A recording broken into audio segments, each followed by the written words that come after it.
el tercer líder que quería mencionar es Wilson Ferreira Aldunate. Es muy probable que esté repitiendo a otros expositores, pero bueno, ¿por qué Wilson? Por muchísimas razones también, y sin sectarismo.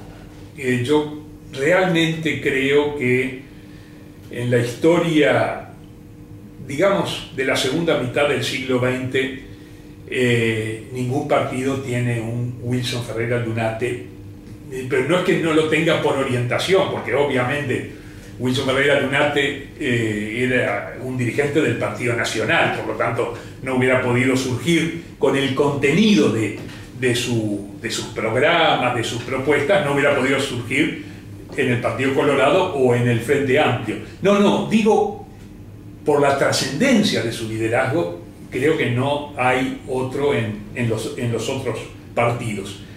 Creo que tampoco para la segunda mitad del siglo XX lo hay en el Partido Nacional. Entonces, ¿por qué Wilson? Bueno, también por muchísimas razones. Voy a mencionar unas pocas. En primer lugar, porque Wilson surge en el contexto de una política que ya se estructura, entre otras cosas, por acción de caudillos como Saravia, en términos diferentes a la política de la segunda mitad del siglo XIX, primeros años del siglo XX. En ese sentido es un líder moderno, pero Saravia es un líder moderno. Lo que pasa es que Saravia tenía que construir la modernidad, o los últimos tramos de la modernidad política. Wilson surge en la modernidad política, construida, entre otros, por Aparicio Saravia. En segundo lugar, creo que Wilson es también, como De Gaulle, un líder principalmente de la palabra, de la comunicación. Su fuerza era la argumentación vertida en discursos, en alocuciones radiales, en intervenciones parlamentarias. Fue un gran parlamentario y un gran gobernante en el poder ejecutivo también. Esto me interesa mucho destacarlo.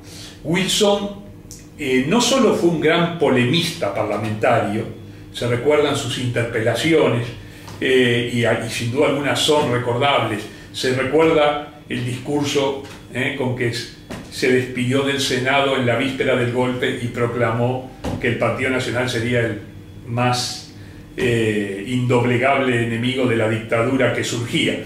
Y todo eso da dimensión de la grandeza de Wilson. Pero no hay que olvidar el Wilson legislador, para completar una gran figura de parlamentario, el Wilson negociador en el Parlamento. Junto con eso fue un gran ministro de Ganadería y Agricultura, y el principal soporte político de toda la labor de la CIDE, en la elaboración entre el 63 y el 65 del diagnóstico y del plan de desarrollo. Toda esa labor, que además involucraba un intento muy serio de traer al apoyo de la gestión de gobierno a aquella élite universitaria que tendía a apartarse de los partidos y del voto ciudadano, llevada por ideologismos que del 58 en adelante son muy fuertes en la universidad. Wilson hace un esfuerzo y logra que decenas y decenas de universitarios, algunos de los cuales después iban a volver a apartarse del cauce democrático, trabajaran con las autoridades y los representantes electos en la concepción de un plan de desarrollo para el país. Wilson fue el principal sustento político. Lograba que en el seno de los consejeros, entre los consejeros, Washington Beltrán apoyara al plan de la CIDE. Y estaba muy bien secundado por Guillermo García Costa, que era subsecretario de Ganadería y Agricultura. Pero el principal actor político en la gestión de la CIDE que va a llevar al plan, así como Iglesias es el principal actor técnico, de ninguna manera el único, pero el principal actor político es Wilson Ferreira. Luego viene el lapso negro de la dictadura, donde Wilson alcanza su mayor estatura y sin duda pasa a la historia de las instituciones democráticas del país con un sello que no comparte con nadie. Wilson es la intransigencia democrática en los 12 años de dictadura. Esa intransigencia democrática, por supuesto, le cuesta el éxito electoral inmediato a la apertura, pero sin la intransigencia democrática de Wilson, la recuperación plena de las instituciones hubiera tardado más y hubiera sido de menor alcance. La salida fue sin Wilson, pero condicionada por Wilson y todo lo que apoyaba a Wilson, ¿verdad? Y fue bastarda porque fue sin Wilson, y más aún contra Wilson. Pero Wilson la condicionaba, y por eso, bastarda y todo, nos llevó a la plena recuperación de instituciones democráticas. Sin Wilson todo hubiera sido bastante peor, porque el garante democrático en el liderazgo de la época era Wilson Ferreira, y solo Wilson Ferreira. Culmina esta etapa, a mi juicio, la más grande de Wilson, y ojo que las otras son grandes, pero la más grande de Wilson, con el maravilloso discurso en la explanada municipal de Montevideo en la noche en que fue liberado, o la noche del día en que fue liberado del cuartel de Flores, donde lanza el concepto de gobernabilidad y ofrece a las autoridades elegidas por el voto popular, aunque en unas elecciones con proscritos entre los candidatos y entre los votantes, el primer proscrito entre los candidatos él mismo, ofrece, sin cambiar una sola palabra, con las autoridades electas, la gobernabilidad. Y el olvido de las condiciones democráticamente reprochables de los comicios de los que emergían esos mandatos electorales.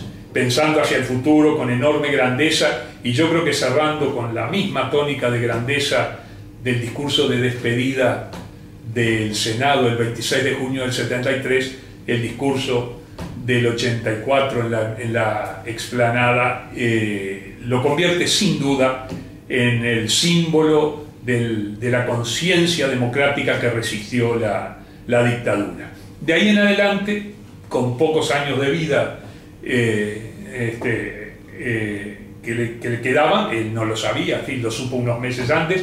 Es muy grande también el modo como afronta esos meses en que se sabía condenado a muerte, también es propio de un grande, pero digo, entre el discurso de la explanada y la revelación, en fin, de su enfermedad incurable, desarrolla una labor importante hacia adentro del Partido Nacional y hacia el avance a la recuperación de las instituciones democráticas. Sigue pagando precios, vota la ley de caducidad. Hoy sabemos, y como hay que decirlo todo, lo digo todo, hoy sabemos, por el modo como el Frente Amplio ha aplicado la ley de caducidad, que Wilson se había reservado para su futura presidencia, que seguramente hubiera ganado en el 89 de no haber muerto. En el 88 reservaba unos artículos que hubieran permitido juzgar a los principales responsables. No hubiera seguramente desatado un retorno al pasado revanchista, no lo hubiera hecho Wilson, pero hubiera juzgado. Como luego, claro, pasados muchos años, se han juzgado algunos de los principales responsables de todos los delitos que se cometieron en la dictadura e incluso los que llevaron a la dictadura. lo hubiera hecho con mucho mayor regularidad jurídica, y ahí estaban en el texto de la ley las disposiciones que hubieran permitido que esto se realizara.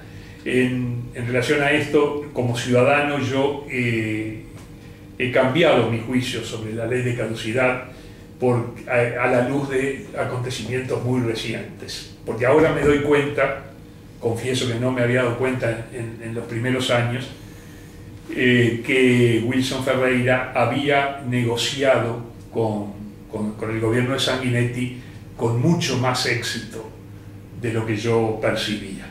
Tuvo que hacer concesiones, pero se guardó el ámbito jurídico para aplicar una política no revanchista, pero de rendición de cuentas de los dictadores, que no se pudo realizar porque su muerte lo impidió. De modo que, por todas estas razones, De Gaulle, Aparicio Saravia y Wilson Ferreira.